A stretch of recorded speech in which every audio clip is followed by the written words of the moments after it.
प्रत्येक भाषणातून असेल किंवा पेपरबाजी असेल ह्यातून महिलांना अतिशय उच्च स्थान असं नमूद केलं जातं. पण खऱ्या अर्थानं आज आम्ही महिला आघाडीच्या वतीने CPR मध्ये आलेलो आहोत. अधिष्ठातांना आम्ही इथं भेटलेलो, अधिकाऱ्यांना, महिला अधिकाऱ्यांना आम्ही इथं भेटलेलो आहोत.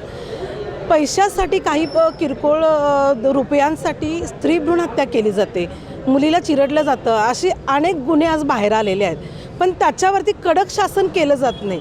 तात्पुरतं केलं जातं, त्यावेळी त्याला सुनावलं जातं आणि नंतर माघारी आम्ही सगळे पाठी फिरलो, आपण सगळे पाठी फिरलो की त्यांचे दवाखाने चालू राहतात, त्यांना बेलवरती सोडलं जातं.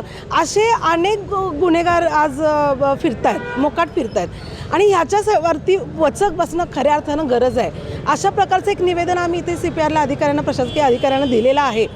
पण हे काम करत असताना त्यांना अनेक अडचणी येत असतील तर तेही आज आम्ही त्यांच्याशी संवाद साधला आणि महिला आघाडीच्या वतीने त्यांना आम्ही सांगितलं की तुम्हाला काही अडचणी येत असतील, तुम्हाला कुठून दबाव येत असेल तर त्यासाठी आम्ही सक्षम आहोत.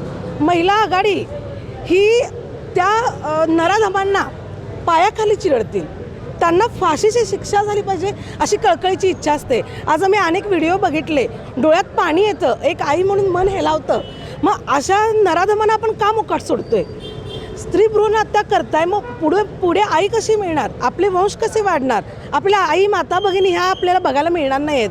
गंभीर विषय आहे, या संदर्भात कायदे कडक झाले पाहिजेत अशी आमची कळकळीची विनंती राहणार आहे शासनाला.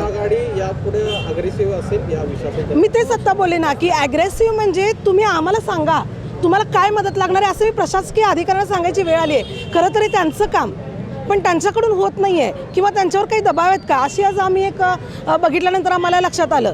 तर आम्ही स्वतः जाऊ तिथे, तुम्ही आम्हाला सांगा त्याला काय करायचं आणि कशा पद्धतीने हँडल करायचं आहे ती महिला आघाडी बघून घेईल, शिवसेनेची महिला आघाडी बघून घेईल.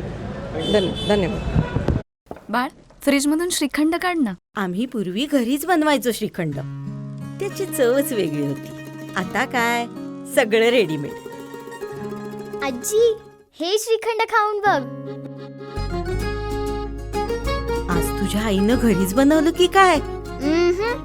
हे आहे गोकुळचं श्रीखंड. अगदी जिभेवर रेंगाळणार. जिभेवरच नाही तर मनावरही रेंगाळणार. गोकुळ श्रीखंड, मनावर रेंगाळणार.